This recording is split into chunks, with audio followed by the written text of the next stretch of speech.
আবার স্বাগত একুশে বিজনেসের সঙ্গে আছে মহিমা পলে। ফুটবলের দিক দিয়ে বাংলাদেশে কোন দেশ বেশি জনপ্রিয়, আর্জেন্টিনা নাকি ব্রাজিল?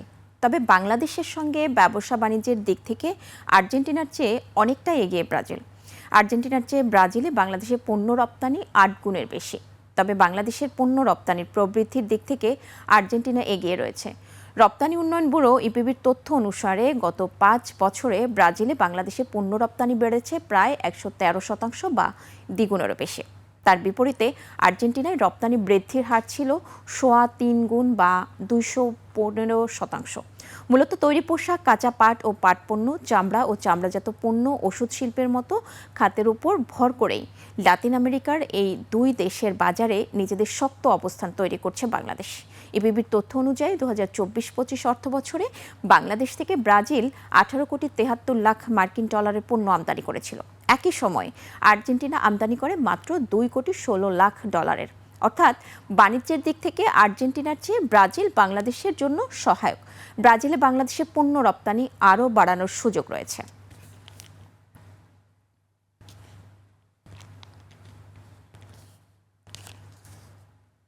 দক্ষিণ পূর্ব এশিয়ার আঞ্চলিক জোট আসিয়ানে বাংলাদেশ অন্তর্ভুক্ত হতে চাইলে সমর্থন দেবে মালয়েশিয়া।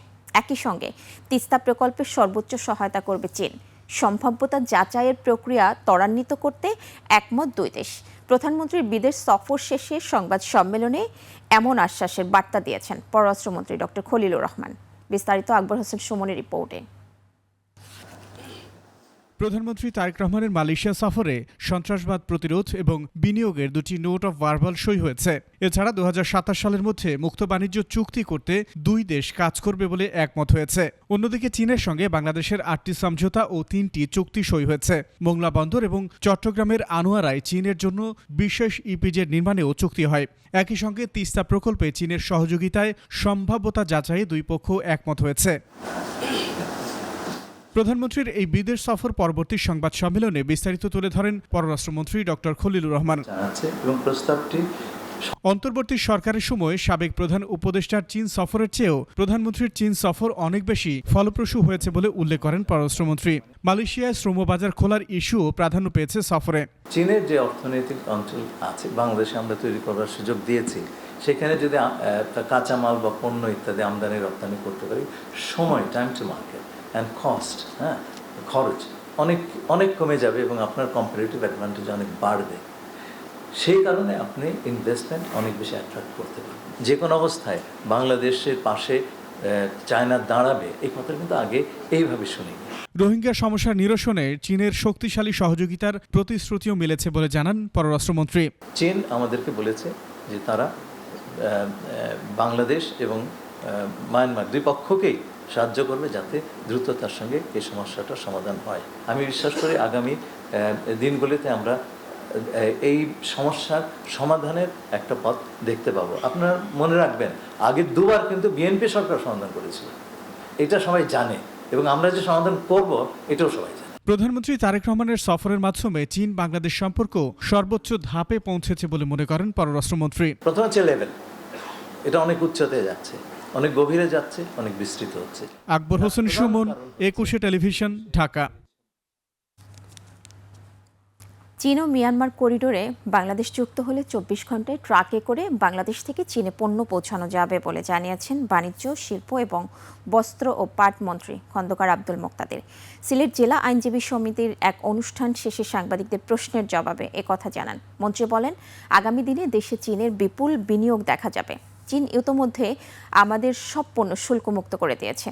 আমাদের কাছে একটাই সম্ভাব্য উপায় যেটি আমরা অনুসরণ করছি, তা হচ্ছে বাংলাদেশে বেশি বেশি চাইনিজ বিনিয়োগ আকর্ষণ করা।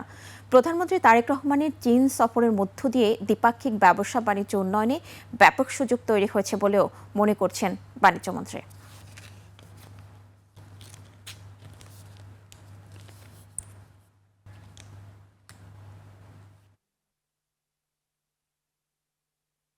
24 ঘন্টায় যদি আমরা চীন পণ্য পৌঁছাতে পারি অথবা চীন আমাদের কাছে পণ্য পৌঁছাতে পারে, তাহলে দ্বিপক্ষীয় বাণিজ্য কি পরিমাণ গতি লাভ করবে এটা তো সবাই বুঝতে পারবে। বৈশ্বিক সার ও জ্বালানি বাজারের অস্থিরতা কাটানো, খাদ্য নিরাপত্তা নিশ্চিত করা এবং মানুষের জীবিকা সুরক্ষায় বাংলাদেশকে জরুরি সহায়তা হিসেবে প্রায় 1.1 বিলিয়ন মার্কিন ডলার দেবে বিশ্বব্যাংক। বাংলাদেশি মুদ্রায় এর পরিমাণ প্রায় 13,200 কোটি টাকা। শুক্রবার পৃথক দুটি প্রকল্পের আওতায় এই বিশাল অঙ্কের অর্থায়নের অনুমোদন দেওয়া হয়।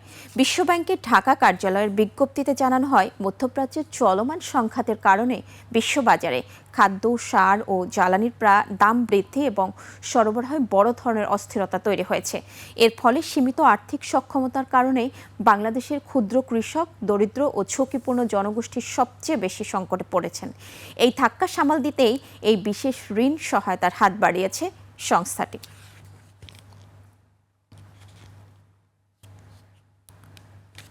ইটের শহরে পাহাড়ি ফলের সুবাস। 3 পার্বত্য জেলা বান্দরবান, খাগড়াছড়ি ও রাঙামাটির তাজা আর সুস্বাদু ফলের পসরা এখন রাজধানীর বুকে। বেইলি রোডের পার্বত্য চট্টগ্রাম কমপ্লেক্স প্রাঙ্গণে শনিবার থেকে শুরু হয়েছে 3 দিনব্যাপী এই পাহাড়ি ফল মেলা। এই মেলার মূল উদ্দেশ্য পাহাড়ি কৃষকদের উৎপাদিত ফলের বাজার সম্প্রসারণ করা, একই সাথে পাহাড়ের সমৃদ্ধ সংস্কৃতি ও ঐতিহ্যকে নগরবাসীর কাছে তুলে ধরা। সিরাত আল মুস্তাকিমের রিপোর্ট। রাজধানীতে শুরু হয়েছে 3 দিনব্যাপী পাহাড়ি ফল মেলা। পাহাড়ি ফলের ঘ্রাণ, বৈচিত্র্যময় প্রাণ, এই প্রতিপাদ্যে বেইলি রোডের পার্বত্য চট্টগ্রাম কমপ্লেক্স প্রাঙ্গণে এই মেলার আয়োজন করা হয়েছে। শনিবার মেলার উদ্বোধন করেন ভূমি ও পার্বত্য চট্টগ্রাম বিষয়ক মন্ত্রণালয়ের প্রতিমন্ত্রী ব্যারিস্টার মীর মোহাম্মদ হেলাল উদ্দিন। জনাব তারেক রহমান আবারও রংধনু জাতি গঠনের যে প্রত্যয় ব্যক্ত করেছেন, এটাই প্রমাণ করে উনি দল, মত, ধর্ম, বর্ণ, গোত্র নির্বিশেষে সকল সুবিধা বঞ্চিত বাংলাদেশিদের ভাগ্য উন্নয়নে কাজ করে যাচ্ছে। মেলায় স্থান পাওয়া 30টি স্টলে আম, আনারস, কাঁঠাল, কলার পাশাপাশি প্রদর্শন ও বিক্রি হচ্ছে নানা জাতের বিরল পাহাড়ি ফল। তবে শুধু ফলই নয়, নগরবাসীকে পাহাড়ের স্বাদ দিতে মেলায় রয়েছে পাহাড়ি জনগোষ্ঠীর ঐতিহ্যবাহী হস্তশিল্প ও কোমর তাঁতের পণ্যের সমাহার। মেলা চলবে আগামী সোমবার পর্যন্ত। সিরাত আল মুস্তাকিম, 21 টেলিভিশন, ঢাকা। দেশের ক্ষুদ্র ও অতি ক্ষুদ্র ব্যবসা প্রতিষ্ঠান ভ্যাটের আওতামুক্ত রাখার দাবি জানিয়েছে বাংলাদেশ দোকান মালিক সমিতি।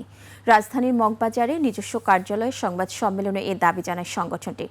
দোকান মালিক সমিতি মনে করে, ক্ষুদ্র ও অতি ক্ষুদ্র ব্যবসায়ীদের ভ্যাটের আওতায় আনা হলে সারা দেশের বিপুল সংখ্যক ব্যবসায়ী ভ্যাট আদায়কারী কর্মকর্তাদের হয়রানির শিকার হবেন। পাশাপাশি ক্ষুদ্র ও মাঝারি ব্যবসা খাতে চরম নৈরাজ্য সৃষ্টি হতে পারে।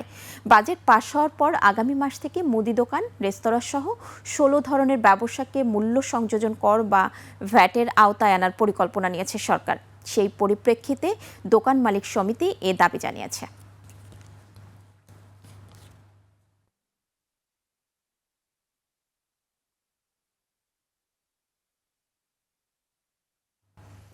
দর্শক, নিচ্ছি ছোট্ট একটা বিরতির পর প্রধানমন্ত্রী তারেক রহমানের চীন সফর ও বাংলাদেশ চীন দ্বিপাক্ষিক ব্যবসা বাণিজ্য পরিস্থিতি নিয়ে আমরা কথা বলবো Bangladesh China chamber of commerce and ইন্ডাস্ট্রির প্রেসিডেন্ট খোরশেদ আলমের সঙ্গে। ততক্ষণ সঙ্গেই থাকুন।